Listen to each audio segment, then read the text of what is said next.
Bon matin! Comment allez-vous?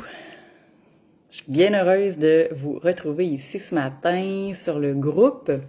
J'ai eu des problèmes de batterie avec mon ordinateur, donc j'ai sorti le téléphone. C'est-tu pas extraordinaire? Alors que je viens vous parler de connexion, que je viens vous parler d'enracinement, que mon ordinateur, j'ai oublié le fil pour le brancher. Je trouve que ça vient mettre un petit peu d'humour dans ce que je vous amène ce matin. Donc, mon nom est Josée, ambassadrice de lumière, facilitatrice de passage. Très heureuse de vous retrouver ici sur le groupe Harmonise-toi. Peut-être que tu es nouveau ou nouvelle sur le groupe, alors n'hésite pas à venir poser tes questions en commentaire, n'hésite pas à faire le tour de l'ensemble des vidéos qui ont déjà été faites sur la page. Donc, je t'invite ce matin à te déposer pour parler d'enracinement, d'ancrage, de connexion. Et pourquoi je viens de parler de ça? Évidemment, c'est parce que c'est souvent les éléments les plus importants. Bonjour Émilie. Les éléments les plus importants à mettre en place. Et comme en fin de semaine, j'ai participé à une nouvelle formation, ça m'a rappelé d'où l'importance quand, oui, on travaille en soins énergétiques, mais aussi chaque individu devrait prendre le temps de s'ancrer dans la matière et de s'enraciner. Alors, c'est ce dont je viens te parler ce matin. Je vais te parler un petit peu de ma vision de ce que c'est l'ancrage, pour démystifier l'ancrage, pour démystifier l'enracinement et pour démystifier aussi qu'est-ce que la connexion. Parce que pour moi, c'est tous des éléments qui vont ensemble pour devenir des piliers, hein, j'aime dire comme des piliers de lumière. Donc, si on veut être ce pilier-là, c'est important que ces trois éléments-là soient en place. Dans mon expérience personnelle, du moins, c'est ce que j'ai appris, afin d'amplifier, un peu comme un catalyseur, cette capacité-là à être vraiment ici dans l'instant présent. Alors pour moi, qu'est-ce que l'enracinement? L'enracinement, c'est la capacité que l'on a à vraiment aller se connecter à la terre, à la matière. Donc souvent, j'exprime aux gens quand j'accompagne en guidance que l'idée, en fait, c'est vraiment de s'imaginer comme si on était un arbre, puis qu'on puisse vraiment aller propulser nos racines jusqu'au cœur de la terre. Donc, vous comprendrez que, évidemment, ça se passe dans l'énergie subtile. Donc, on peut y aller avec la visualisation. On peut y aller à travers nos sens. Hein? Donc, si je suis plus kinesthésique, je peux y aller avec le ressenti. Donc, arriver à percevoir et à ressentir l'énergie qu'il y a dans mes pieds. Des fois, les picotements. Ça, c'est les signes pour ceux qui sont plus kinesthésiques. D'autres vont vraiment être dans la visualisation, vont imaginer, vont entendre que les racines vont vraiment percer à travers le sol. Donc, ça peut être les racines, mais j'aime bien utiliser, moi, d'autres images parce que parfois, c'est plus parlant pour d'autres. Quand on va utiliser, par exemple, des spirales ou des vis de lumière, on peut utiliser ça. J'ai des gens, moi, qui, d'un point de vue un petit peu plus, je veux dire, d'ordre mécanique, physique, j'accompagnais des hommes qui, pour eux, s'imaginaient davantage soit une vis sans fin ou une espèce de pieu qu'on vient vraiment visser jusque dans le roc.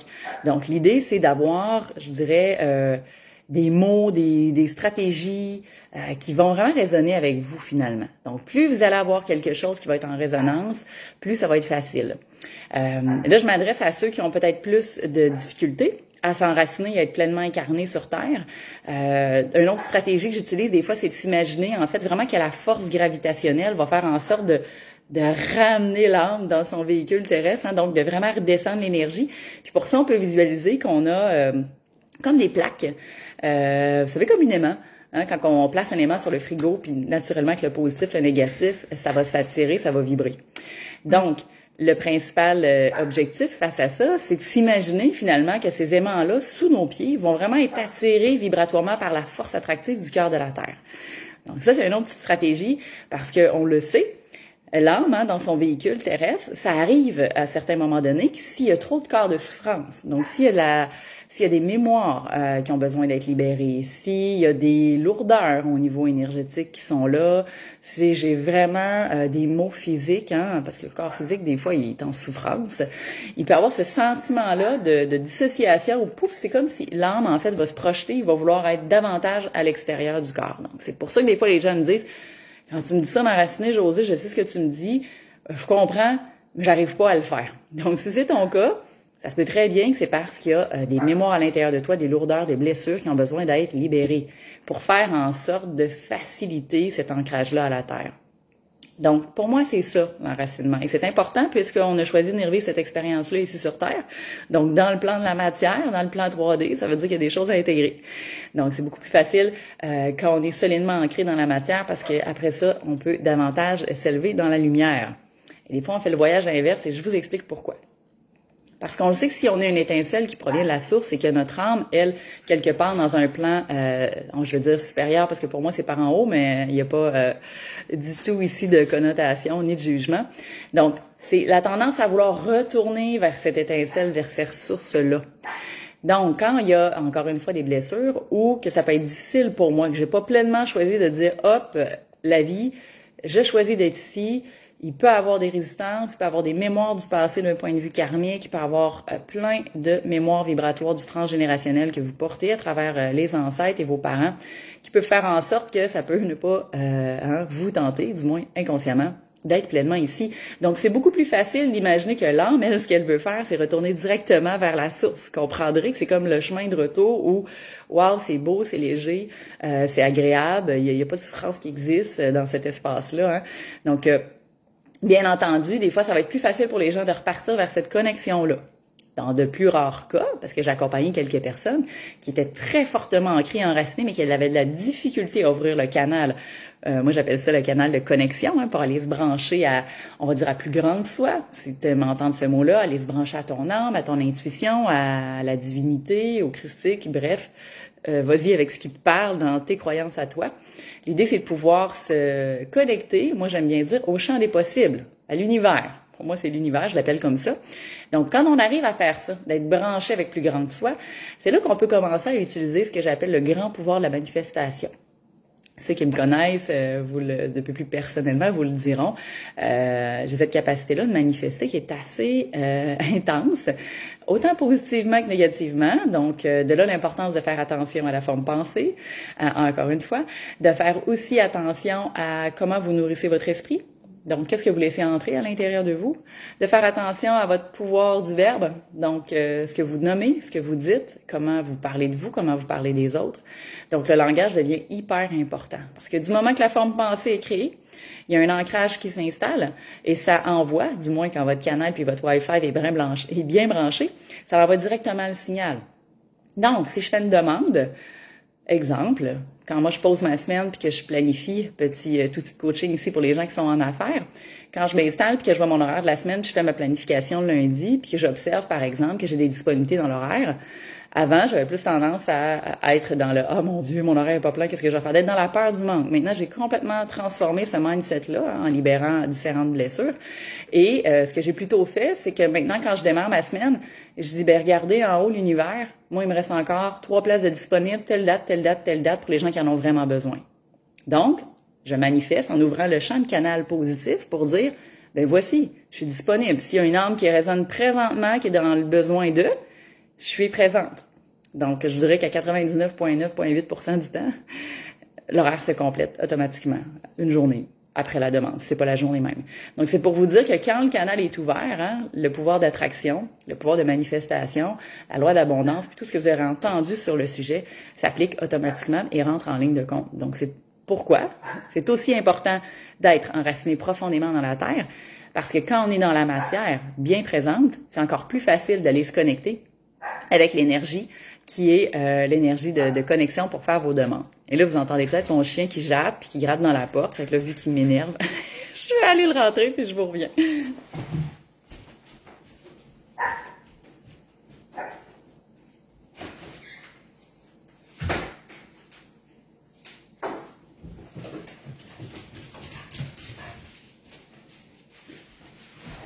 Ça, c'est la joie de faire des lives à la maison quand je suis pas au bureau. On opère avec, avec les petites bébites poilues qui nous donnent de la misère. Donc, c'est pour ça que je trouve aussi capital, donc, non seulement de faire en sorte d'avoir le canal ouvert, d'être branché sur le Wi-Fi, mais aussi d'être enraciné à la terre. Maintenant, pour que tout ça puisse vraiment être solide, se tenir dans le temps, c'est là pour moi que j'amène la notion d'ancrage. Et je démystifie ces éléments-là parce que pour certains, des fois, ça vient mêler. Des fois, on peut dire oui, on peut s'ancrer à la terre, on peut s'ancrer au soleil, mais moi, j'aime bien dire s'ancrer au cœur de la source. Et c'est dans cette approche-là que depuis longtemps, quand j'accompagne les gens, je fais faire cet exercice-là pour, j'aime dire, harmoniser les polarités.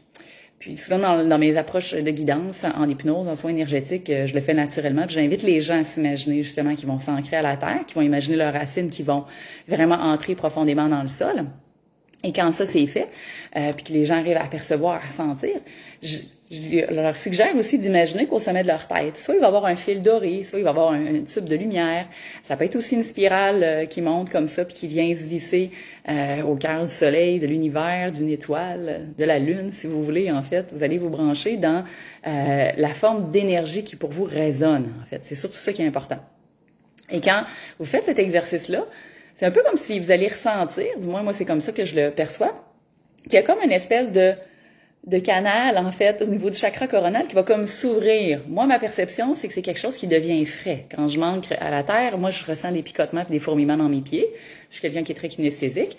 Quelqu'un d'autre pourrait juste l'imaginer visuellement, puis quand il sait que c'est fait, c'est qu'il sait qu'il le sent. Donc, intuitivement, à l'intérieur de lui, c'est réglé. C'est ça qui est important, en fait. Puis plus vous allez faire ce chemin-là, plus vous allez ouvrir le canal, puis plus vous allez observer que c'est facile de faire le chemin. Première fois, ça peut être un peu plus complexe, comme je vous disais, ou si vous n'y arrivez pas, ben moi, je vais vous inviter vraiment peut-être à consulter ou à prendre rendez-vous, que ce soit moi ou n'importe qui d'autre, pour arriver à libérer le chemin pour que ce soit plus facile. Et quand la connexion est faite, vous allez percevoir l'énergie qui va rentrer. Alors, dans ce temps-là, moi, je suggère aux gens, à partir de là, je vais t'inviter à prendre 3 grandes inspirations parce qu'on veut, c'est que maintenant qu'on est connecté, on veut faire rentrer cette énergie-là à l'intérieur. Puis là, je vais dire aux gens d'inspirer, d'inspirer, d'inspirer. Et bon, comme je travaille en énergie puis en magnétisme, ben moi, je vais faire en sorte de ramener l'énergie puis d'accompagner la personne initialement. Ben oui. Ah, il est tannant. Regarde, ça, c'est Axel. Tu veux dire bonjour? Oui, c'est fait, Coco. Va t'amuser. Laisse-moi faire mes choses. Un vrai bébé. Puis pendant que vous allez faire cet exercice-là, c'est que vous allez imaginer, en fait, l'énergie, que ça peut être coloré, ça peut avoir une sensation que ça va vraiment être aspiré par le sommet de votre tête, par la plante de vos pieds.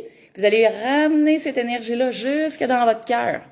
Puis là, au niveau du cœur, moi, j'aime bien dire après qu'on va harmoniser, qu'on va faire circuler l'énergie et qu'on va faire en sorte que cette énergie-là puisse aller s'ancrer. Donc, l'important, c'est que vous soyez ancré au cœur de votre source. On peut se connecter en haut, on peut ne pas être enraciné ici, on peut se connecter en bas, mais ce que vous voulez, c'est être ancré à l'intérieur de vous, donc dans votre point zéro, dans votre propre source à vous. Donc ça, moi, c'est les petites stratégies que j'utilise depuis, je peux plus vous dire combien d'années, parce que c'est pas mal rendu habituel, mais ça m'aide énormément de faire ce petit exercice-là. Et tant qu'à créer un ancrage dans le cœur, pourquoi pas vous créer un ancrage ce qu'on utilise comme outil de coaching en PNL, par exemple, en programmation neurolinguistique. Donc, quand je le vis les premières fois, surtout si je suis guidée ou que je le ressens à l'intérieur de moi, puis je sais que je suis là, mais là, par exemple, je peux me créer un ancrage. Je pourrais faire un ancrage, par exemple, en serrant mon poing, en tournant mes doigts comme ça. Donc, quand je vais le faire, je vais respirer, puis je vais le faire 3 fois. Ça va venir ancrer cette sensation-là en moi. Donc, à chaque fois que je vais vouloir retourner dans cet espace-là visuel, puis que ça se fasse peut-être plus rapidement, comme instantané quand je le demande. Parce que, tu sais, c'est toujours bien de méditer, c'est parfait d'aller se promener en nature. Il va arriver des fois des circonstances ou des contextes que des fois, on n'a peut-être pas 25, 30, 40 minutes pour faire toute notre notre petite routine pour être vraiment ancré et tout ça. Donc, moi, c'est des trucs que je me sers quotidiennement. Quand je sens que, je suis comme un peu partie, je reviens. Puis, moi, je fais mon ancrage, je serre mon poing, je respire, je ramène cette énergie-là à l'intérieur de moi, je la visualise, je la ressens, puis après ça, pouf, je la fais comme quasiment exploser comme un ballon, fait que je viens comme dans ma bulle lumineuse, et là, je le sais que je suis bien ancrée. Donc, c'est mes petits trucs, mais je veux quand même vous donner extérieur à ça d'autres stratégies. Il est vraiment fatigué, mon chien, matin. Bon, regarde, je vais te prendre avec moi, comme ça, tu vas être plus calme. Autre petite chose qui aide, évidemment, si vous n'êtes pas des gens qui ont tendance à aller régulièrement en nature, moi, je vous suggère vraiment de prendre le temps d'aller connecter. Vous pouvez le faire via les arbres, faire des câlins aux arbres, c'est puissant, ça aide vraiment à sentir, puis vous demandez à l'arbre la permission de ressentir à travers lui la puissance de ses racines. Ça m'a aidé au début de faire cet exercice-là. Évidemment, on est toujours dans un processus d'échange. Donc, si l'arbre vous permet ça, bien souvent, en retour, échangez-lui quelque chose. Fait que souvent, moi, quand je le fais, quand je fais les câlins aux arbres, je demande, en échange de ta puissance d'enracinement, je vais tout te transférer mon amour. Puis, tu sais, j'ouvre mon chakra du cœur, par exemple, puis je diffuse juste dans l'intention d'envoyer de l'amour. Rappelez-vous que l'intention, c'est le plus grand pouvoir que vous avez. C'est malgré toutes les routines, tous les trucs que vous pouvez avoir, c'est toujours l'intention. Quand ça provient du cœur, c'est plus fort que tout le reste, en fait. Autre petite stratégie pour aider l'enracinement, si vous n'avez pas l'habitude ou vous connaissez peu les pierres, en lithothérapie, j'en ai déjà parlé dans un précédent live, mais c'est intéressant, il y a beaucoup de pierres qui aident à l'ancrage. qui est dans l'enracinement. Donc, je vous invite à aller vérifier, aller dans des boutiques, demander ou juste y aller intuitivement dans cette intention du cœur de trouver la pierre parfaite pour vous qui va vraiment vous aider à vous ancrer, vous enraciner. Faites le tour, puis allez-y vraiment intuitivement. Vous allez être appelé vers la pierre exacte que ça vous prend à ce moment-là pour vous. Donc ça, c'est une petite stratégie que j'aime bien. Puis, bon, il y a tous les concepts de couleurs qui viennent jouer là-dedans avec le chakra racine. Donc, si visualiser le rouge, ça vous aide. Si porter des vêtements rouges, ça vous aide. Moi, ça a l'air un peu bizarre, mais dans les périodes comme ça, hivernales, c'est une période, c'est plus difficile pour moi d'être enracinée parce que je suis peut-être moins en contact avec la nature, alors que l'été, je suis vraiment tout le temps dehors. Je me peins les orteils en rouge. Bon, vous direz c'est peut-être un peu cliché ou ça marche pas, mais pour moi, quand je le fais en conscience, dans l'intention, c'est comme si à chaque fois que je me peins chaque doigt de pied en rouge, c'est comme si je me réancre puis je m'enracine encore plus profondément au cœur de la terre. Donc, c'est des petites stratégies bien anodines, vous allez dire, mais l'important, c'est encore l'intention. Donc, si moi, dans ma croyance, ça marche, c'est ça qui va faire que je vais avoir encore plus d'aisance à le faire. Donc ça, c'est mes petits trucs d'enracinement. Pour la connexion, bien évidemment, plus vous allez travailler avec l'augmentation de votre taux vibratoire, vous pourrez aller voir le précédent live, j'en ai parlé, plus vous allez améliorer votre taux vibratoire, plus ça va être facile pour vous d'être connecté. Parce que plus votre taux vibratoire va être grand, plus ça va être possible pour vous d'aller vous connecter à ces plans-là. Hein, les plans un petit peu plus vibratoires pour vous connecter. Moi, j'appelle ça le réseau Wi-Fi parce que je trouve que ça dit tout. On le sait, on a juste à l'allumer sur notre appareil puis on se branche sur le réseau. On n'a pas besoin d'imaginer qu'il y a des fils parce que quelque part, c'est quand même invisible tout ça, mais c'est un peu comme ça que ça marche. Hein. Et quand nos polarités comme ça sont harmonisées, quand avec terre, mer puis par le ciel, je ramène tout ça dans mon cœur puis je manque dans ma source, c'est là où les pouvoirs de manifestation puis de création dans la matière deviennent encore plus grands. Moi, j'appelle ça, c'est là où les miracles opèrent. Autant à l'intérieur de vous que si vous accompagnez des gens, par exemple. Parce que c'est à ce moment-là que vous allez être tellement aligné que les messages vont rentrer, qu'il y a peut-être au niveau des clairs ressentis, de la clairaudience, de la clairvoyance, que ces éléments-là vont se manifester à vous. Donc, j'ai souvent utilisé ce pouvoir-là, puis dans d'autres lives, j'en parle, donc je ne réitérerai pas sur tout ça. C'est comme ça que j'ai créé plein de choses autour de moi. Le processus créatif passe vraiment par la base, donc je vous invite à aller faire ce travail-là. Donc, c'était un petit retour, un petit rappel sur l'importance de s'ancrer, de s'enraciner, parce que l'énergie de la Terre vibre de plus en plus haut. Donc, si effectivement, il y a des blessures, il y a des mémoires qui sont là, qui soulèvent, qui ont besoin d'être libérées, dites-vous que si vous n'êtes pas bien accroché là-dedans, parfois dans la tempête à l'extérieur, quand ça bouge au niveau de l'énergie, c'est plus difficile, c'est plus lourd. Puis il y a beaucoup de gens dans le monde de l'énergie, vous le direz, il y a eu tellement de vibrations puis de changements depuis 2 ans, avec la pandémie, tout ça, que ça fait qu'il y a plein d'éveils, il y a vraiment beaucoup de purges, que j'aime le dire, purges au niveau karmique, purges de mémoire et tout le reste. Donc, faut être solidement ici ancré pour passer au travers ces tempêtes-là, parce que si l'arbre est pas très bien enraciné, puis qu'il y a un grand coup de vent qui passe, puis que la tempête se soulève, il peut se ramasser à terre et non seulement perdre des branches, mais vraiment soulever du sol. Donc, voilà pour la petite métaphore d'importance d'être enraciné. Puis imaginez que votre connexion au ciel, finalement, c'est les branches de l'arbre. Donc, si l'arbre est tout rapleplat par en bas comme ça, c'est difficile d'aller s'élever puis de fixer les branches vers le ciel pour pouvoir connecter avec cette énergie solaire. Voilà, c'était mon petit live du matin où, encore une fois, je vous rappelle et me rappelle aussi l'importance de m'ancrer, m'enraciner. Et comme mon petit ami ici a tellement besoin d'attention, c'est rare, je suis à la maison le vendredi matin, il est super content de me voir, je vais plutôt aller prendre une belle balade avec lui en nature. Donc moi, je vous embrasse, je vous souhaite un beau week-end. N'hésitez pas si vous avez des questions, écrivez-moi en commentaire. Si vous avez d'autres stratégies, j'aimerais ça vous entendre pour vous ancrer, vous enraciner, vous connecter. Alors partagez-moi ça, puis on se retrouve prochainement pour un autre live.